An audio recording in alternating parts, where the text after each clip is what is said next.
ब्राह्मण बनिया, अक्षत्रिय, शूद्र, ये चारों कुल ऊंचा। देखो वाणी में कितना अंतर है पुण्यात्मा।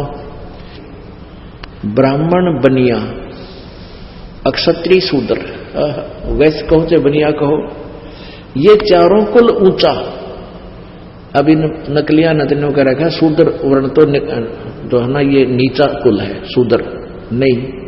अपने अपने कर्म को जो निष्ठा से कर रहा है, सभी का कार्य करने योग्य है, कर्तव्य कर्म है, और कोई ऊंचा नीचा नहीं। जिसका जो कर्म है वो सही कर रहा है अपने निभाकर, कहते ये चारों कुल ऊंचा। और नुग्रे द्वार न जावे योगी, जो सत सोजत इंद्री सूचा। कि अगर ठीक सत साधना करने वाला हो और परमात्मा का नाम ले रखा हो, पूर्ण परमात्मा की भक्ति करता हो, इन चारों कुलों में किसी भी कुल में, किसी भी वर्ण में उत्पन्न हो और ये साधना कर रहा हो और ये साधना ना कर रहा हो, उस निगुरे के घर नहीं जावे। इन चारों वर्णों में जो सत साधना करता है तो उसके आहार आप कर सकते हो, ऐसा लिखा है। अपनात्मा ये चिंतित ना होना कि तुम भाई हमने तो रिश्तेदारी में जाना पड़ता है और वहां भी फिर रोटी तो खानी ही पड़ती है, मारे भी बाहर लगेगा, वो भी नुग्रे हैं। तो उसका एक बता रखा है एंटीबायोटिक आपको, कि कहते हैं आप वहां जाते हो, खाना खाने नहीं जाते उनके वहां पर, और आपके पास एक ऐसे मंत्र हैं, उस नाम के जाप से, ये तो जो भक्ति नहीं करते ना उन पर असर है, और किसी कारण से आप जी ने कहीं आहार करना पड़ जाता है तो परमात्मा का नाम जाप करते रहिए। और अन्न देव की आरती है छोटी सी, उसको आप कीजिए, आपको हानि होगी नहीं आपको, और जिसका अपना आहार किया उसको पुण्य हो जाएगा। इस तरह मालिक ने बताया। ये तो उनके लिए बताया जो मांगते फिरते हैं और फिर भक्ति की भी रीस करते हैं। पहले तो साधना शास्त्र विरुद्ध, और फिर किसी का भोजन लेकर खा लेते हैं, उनके पास वो भक्ति सत्य है नहीं जो उस पाप के भोजन को हजम कर सके, यानी उससे डिस्टर्ब ना हो। तो आप जी को मंत्र दे रखे हैं, आपका मन वहां रोटी खाने का नहीं था, किसी विशेष उद्देश्य से गए हो, गए को आहार किया है, दिया है, तो आपको हानि नहीं होगी। ये उनको कहा जाता है जो परमात्मा की आड़ में उनको लताड़ा जा रहा है, जो भगत और संत बनकर और फिर मांगते अंडे। क्या बताते हैं, राजा राज रसातल जाई, कौन छती सो डांडे, सब है अपावन कहिए भाई, योगी किस दर हांडे। अब ये संत है ना नकली, ये राजाओं के गणे जाया करते, क्योंकि वहां अच्छी जो है ना उनको पैसे मिलते थे, तो वहां से वो भिक्षा अच्छी मिलती थी, उसके लिए वो दक्षिणा अच्छी मिलती थी। तो यहां बताते हैं राजा राज रसातल जाई, राजा नरक में जाएगा, क्योंकि कौम छती सो डांडे, अब सभी अपावन कहिए भाई, योगी किस तरह हांडे। राजा, जैसे राजा लोग टैक्स लगाते हैं आपके ऊपर, तो उस टैक्स के माध्यम से अच्छे बुरे, गरीब अमीर सबका पैसा राजा के पास जाता है, और उसी से वो अपना निर्वाह करता है, अपनी सेना रखता है, अपने ऐश्वर्य के साधन करता है। उसमें से फिर कहते संत जाके खावे तो वो भी साथ नरक में जावे। एक हलाई सेंस कसाई, पलड़ा बेस बजावे, और कोठे माही नाज घाल के कोरा काल मनावे। एक अलाई होती है, जैसे किसान हल जोतता है ना, और 1 एकड़ मान ले जमीन है 200 फुट लंबा और 220 फुट लंबा और 198 फुट चौड़ा, ऐसा 1 एकड़ होता है। तो उसमें हल से संवारते समय वो लगभग 20 फुट चौड़ा और 180 200 यानी पूरे एकड़ की एक साइड की लंबाई ले लेता। तो उस 20 बाई 220 मान लो, एक हलाई में जो वो हल के द्वारा जमीन खोदता है तो उसमें उसको 1000 कसाईयों जितना पाप बन जाता है। बताओ। और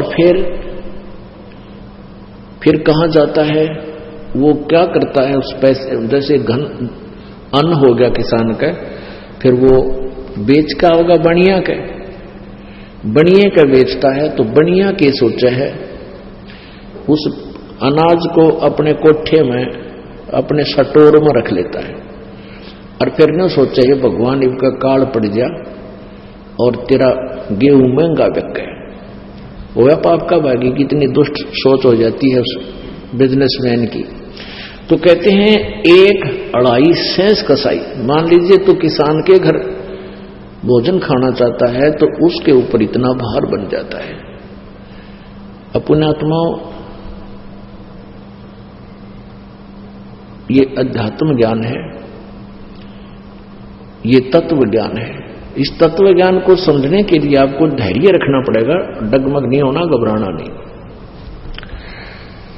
अब जैसे आप जाते हो किसी के घर, खाना भी खाना पड़ता है, किसान के घर भी जन्म है रोगों का, और भी बनिया के घर भी जन्म है। तो जैसे हम प्रतिदिन कपड़ा पहनते हैं, जैसे हम प्रतिदिन कपड़ा पहनते हैं और ये मैला हो जाता है, स्वाभाविक है, तो इसको धोने के लिए साबुन और जल का प्रयोग किया जाता है, ये स्वच्छ हो जाता है। ऐसे आपको एक मंत्र दे रखा है सतनाम। इस सतनाम के जाप से आपके ऊपर ये भार नहीं बनेगा। अब जैसे आप किसी रिश्तेदार के यहां चले गए, आपने आहार तो करना ही पड़ेगा, अपने मंत्र जाप करना, आरती करें, और अब आपको तो लाभ बाहर बनेगा नहीं, क्योंकि आपके पास तो वो साबुन और जल है, मैल कट जाएगा। और आपको आहार कराने में जिसके घर आपने भोजन पाया उसको पुण्य मिलेगा, क्योंकि संत भगत के खिलाने का, भोजन कराने का बहुत पुण्य होता है। अपना आत्मा तुम गड़बड़ ना कर दियो, कभी भक्तान बुला के जमान लाग जाओ, कभी मेरे वाले इस काम में फिर फेल कर दो तुम नहीं। अपनी भक्ति करो, सब न राम नाम पर ला दो, और वो भी भक्ति। तो फिर वो दूसरा तरीका, पहले क्या था, या परमात्मा आते हैं एक सुचारू, स्वयं आते हैं या मेरे जैसे दास को भेज देते हैं, ज्ञान वही होता है, परमात्मा विधान वही होता है, अप्लीकेबल वो खुद भी करते हैं, अपने नुमाइंदे रिप्रेजेंटेटिव से भी उसको वो सुचारू करवा देते हैं, लागू करवाते हैं। तो पहले क्या होता था, जैसे शादी ब्याह होया करती, ब्याह होता था तो पूरे गांव में से प्रत्येक, पहले तो चूल्हा न्योत होया करता, छोटे घर थे, गांव थे, पूरे के पूरे घर को आमंत्रित करते थे कि आज आपने हमारे घर भोजन खाना है। जिस दिन ब्याह होता था बेटे या बेटी का, तो क्या कारण था कि वो सभी भक्ति करते थे, साधना किया करते थे, और इसी प्रकार उन्होंने अपने समागम शुरू किए थे। भी एक आध्यात्मिक अनुष्ठान भी करते थे, जोत तो अभी भी लगाते, भंडार जब करते हैं ना, ये विवाह शादी में जब जलेबी लाडू बनाते हैं, कहीं रखते हैं, तो जोत अब भी जलाते हैं उसमें।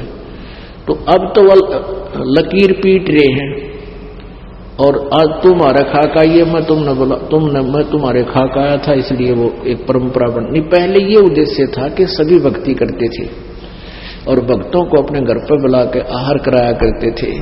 तो ऐसे फिर वो कभी उनके होता था, वो भी यही लालच करते थे कि सारे भगत आवें, भगवान की यहाँ चर्चा चलावें, अन्न खावें, संत को खिलाने का लाभ मिले। तो ये परंपरा चलती चलती फिर इतनी बिगड़ गई, फिर नौते शुरू हो गए। तुम वो न मारे, नौता दिया था मैं भी उनके देखा हूं, अन्यथा नहीं। तो ये प्रोग्राम तो पहले बिगड़ा हुआ रूप हो गया। तो ऐसे आप अपनी भक्ति करते रहिए, आपको हानि नहीं होगा।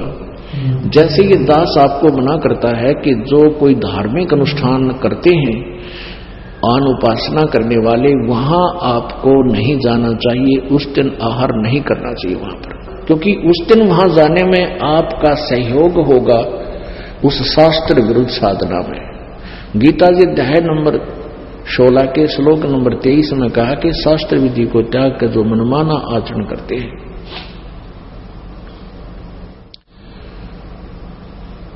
वो उनको न तो कोई सुख होता है, न कोई सिद्धि होती है, और न ही उनकी गति होती है, अर्थात यूजलेस। तो जैसे शास्त्र विधि त्याग कर मनमाना आचरण करने वाले को परमात्मा के द्रोही कहा है, यानी विधान तोड़ रहा है। जैसे कोई चोरी करता है या कोई और अवैध कार्य करता है, उसमें आप भी सहयोग देते हैं तो दोनों दोषी होते हो, इस प्रकार। और वैसे आप कहीं जाते हो, खाना उद्देश्य है, लेकिन जो मांस मिट्टी शराब वगैरह प्रयोग करते हो उनका तो आहार भी नहीं करना चाहिए। जिस दिन कोई जैसे धार्मिक अनुष्ठान करते हैं या ड्रामाबाजी को 13वीं कोई 17वीं कोई की तो और लड़का हो गया तो और पंगा, तो उनमें नहीं जाना चाहिए आप जी को, बिल्कुल भूल के भी नहीं जाना चाहिए।